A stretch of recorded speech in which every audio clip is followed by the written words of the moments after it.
Assalamualaikum warahmatullahi wabarakatuh. Selamat datang di channel Inspirasi Terpilih. Di sini saya akan berbagi dengan Anda tentang berbagai ilmu pengetahuan maupun pengalaman-pengalaman hidup yang dapat menjadi inspirasi bagi Anda untuk melakukan berbagai kegiatan maupun tindakan-tindakan serta ide-ide positif dan bermanfaat. Dan semoga dapat menjadikan ilham ataupun daya imajinasi yang positif bagi Anda dalam bentuk daya cipta dan kreativitas. Tak lupa saya ucapkan banyak terima kasih kepada Anda yang telah like, subscribe, serta share dan membunyikan lonceng notifikasinya. Semoga akan mendapatkan kelimpahan pahala dan rezeki yang berlimpah ruah bagi Anda.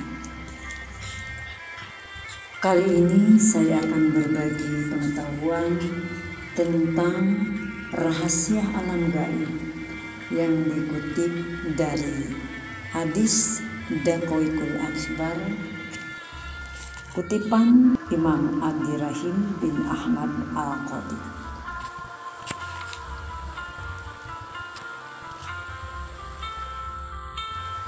Bismillahirrahmanirrahim.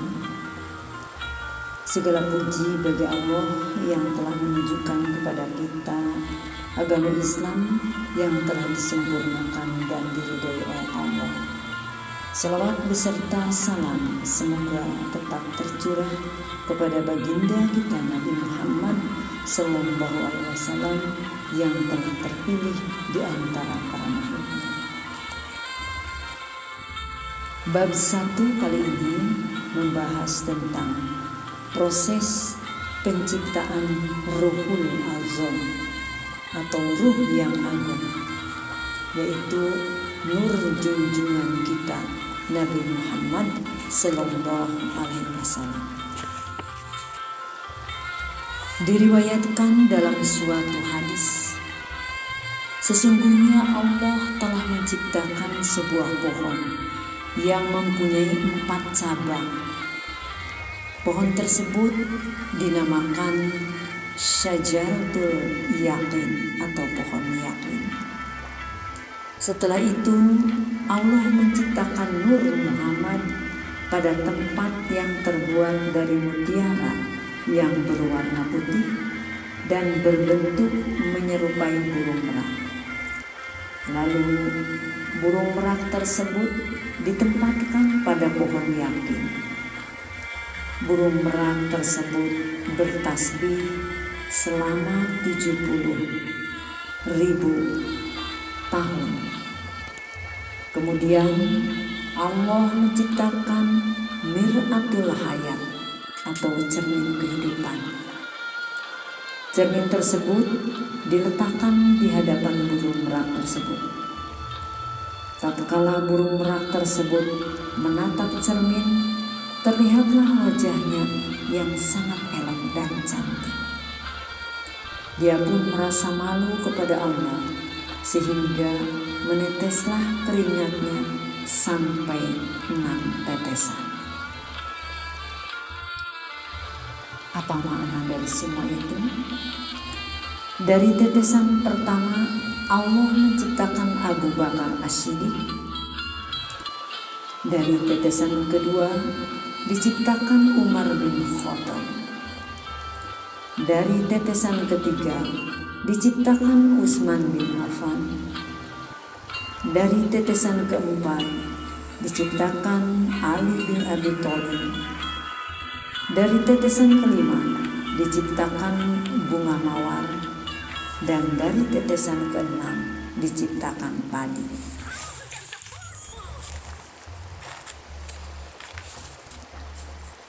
Nur Muhammad lalu bersujud 5 kali, sehingga hal tersebut menjadi kewajiban bagi kita semua dan diwajibkan sholat 5 waktu bagi Nabi Muhammad SAW beserta umatnya.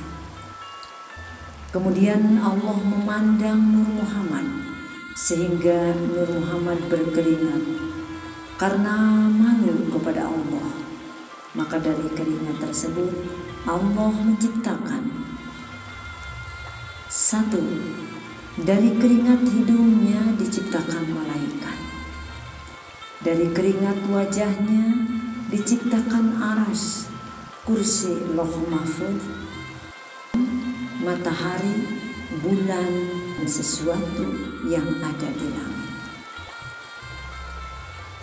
Dari keringat dadanya diciptakan para nabi dan rasul, para ulama, syuhada, dan sholihin.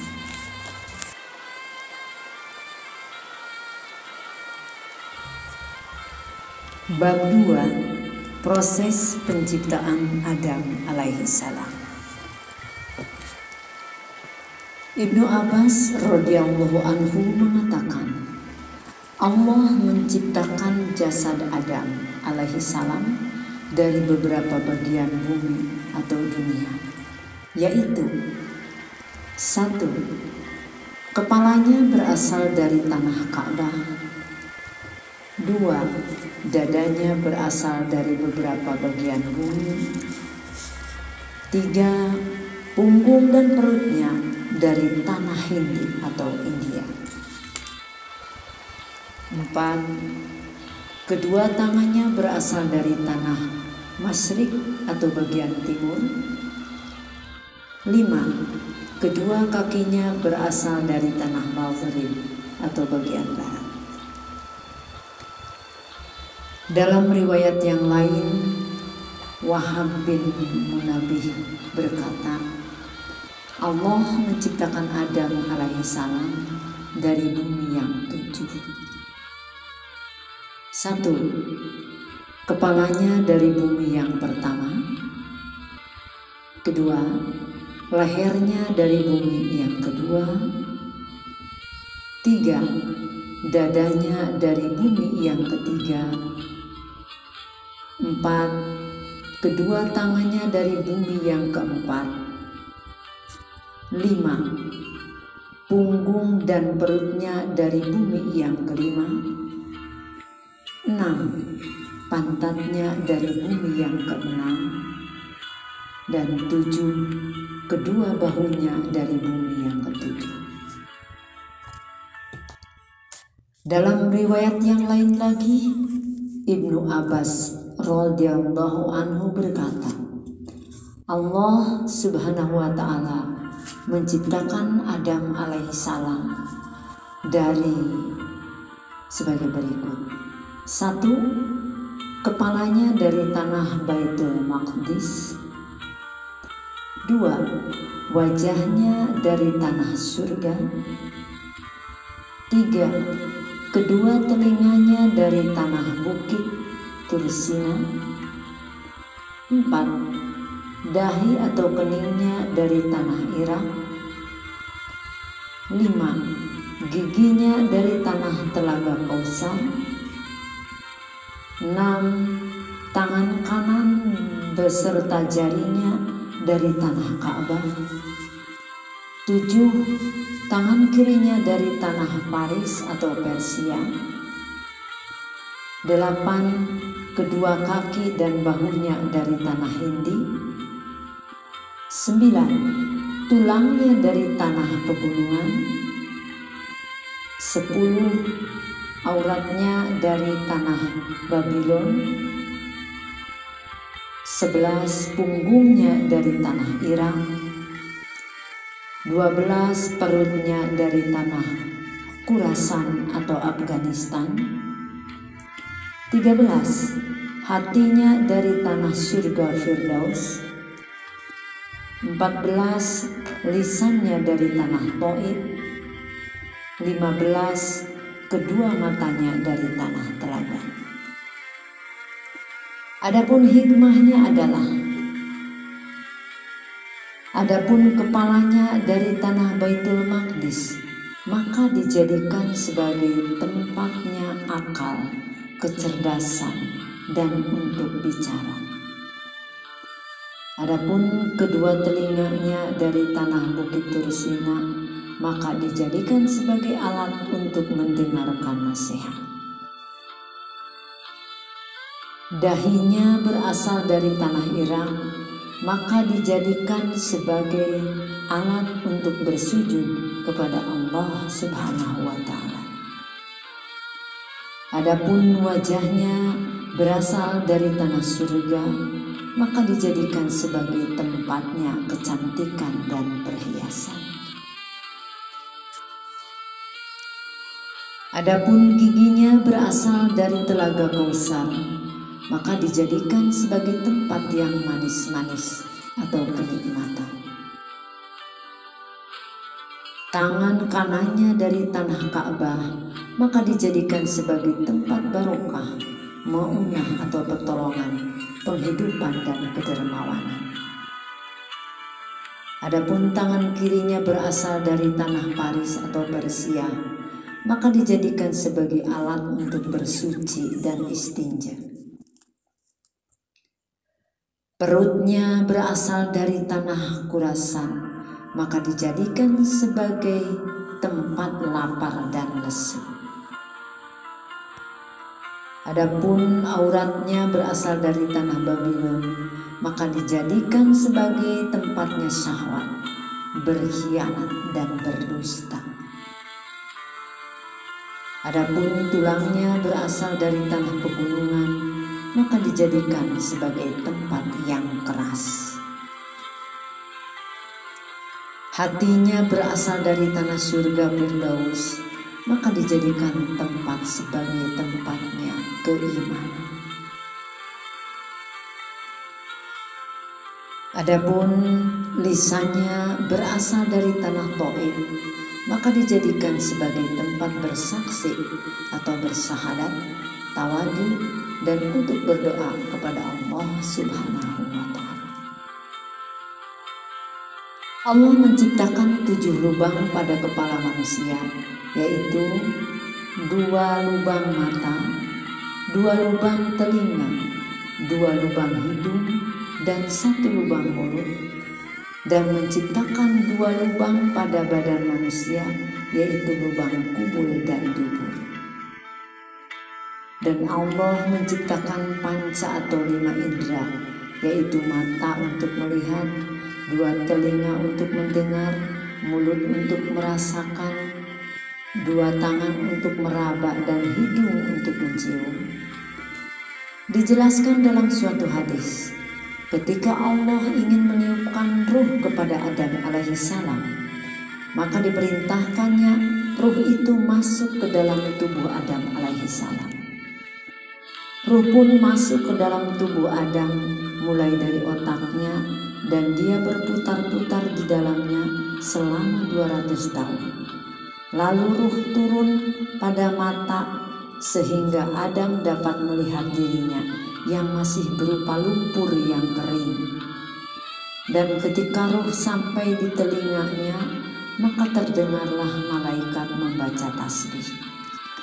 Kemudian ruh turun ke hidung, maka Adam pun bersin. Dan setelah selesai bersin, ruh turun ke mulut, lidah, dan telinganya. Maka Allah ajarkan untuk berkata, Alhamdulillah, segala puji bagi Allah.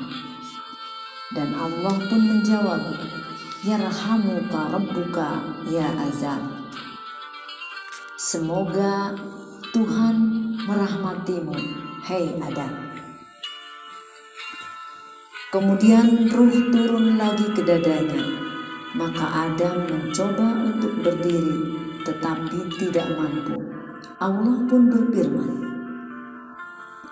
Wa kanal insanu ajula. Dan adalah manusia itu sangat tergesa-gesa. Dan ketika ruh sampai pada perut, Adam merasa lapar dan ingin makanan. Setelah itu ruh pun menyebar ke seluruh jasad Adam, hingga jadilah daging, darah, dan otot. Kemudian Allah memberikan pada Adam pakaian dari kuku yang setiap hari bertambah kebagusan dan kecantikannya. Tatkala Adam berbuat dosa, Allah mengganti kuku tersebut dengan kulit. Tapi masih ada sedikit yang tertinggal pada ujung jari untuk mengingatkan asal muasal kejadian Adam alaihissalam. Setelah itu Allah menyempurnakan kejadian Adam. Adam diberi ruh dan diberikan pakaian dari surga, dan nur Muhammad bersinar pada wajahnya bagaikan bulan purnama. Lalu Adam diletakkan pada keranda dan diangkat oleh para malaikat, dan Allah Ta'ala berfirman, "Bawalah dia berputar mengelilingi langit, supaya dia mengetahui indahnya langit dan apa saja yang ada di langit, sehingga bertambah keyakinannya." Para malaikat menjawab, "Rabbana sami'na wa ata'na." Wahai Tuhan kami mendengar perintah-Mu dan kami patuh kepadamu. Maka para malaikat lalu membawa Adam mengelilingi langit selama kurang lebih 100 tahun. Allah lalu menciptakan kuda yang terbuat dari wisik putih yang semerbak mewangi. Kuda tersebut dinamakan Maimun. Dia mempunyai 2 sayap yang terbuat dari intan dan marjan. Adam lalu menaiki kuda tersebut, sedang Jibril memegang kendalinya. Mikail berada di sebelah kanannya dan Israfil di sebelah kirinya. Mereka berputar-putar mengelilingi seluruh penjuru langit, dan Nabi Adam memberi salam kepada para malaikat, "Assalamualaikum, semoga keselamatan bagi kalian." Dan para malaikat pun menjawab, "Waalaikumsalam, semoga keselamatan juga bagimu." Lalu Allah Subhanahu wa Ta'ala berfirman, "Wahai Adam, salam ini merupakan penghormatan kepadamu dan anak cucumu yang beriman atau mukmin sampai datangnya hari kiamat." Demikianlah, semoga ilmu pengetahuan yang saya sampaikan kepada Anda menjadikan manfaat bagi Anda untuk menginspirasi, penambah kekuatan keimanan, dan untuk tetap berikhtiar dan berdoa. Semoga bermanfaat bagi Anda dan bagi kehidupan di dunia dan akhirat. Assalamualaikum warahmatullahi wabarakatuh.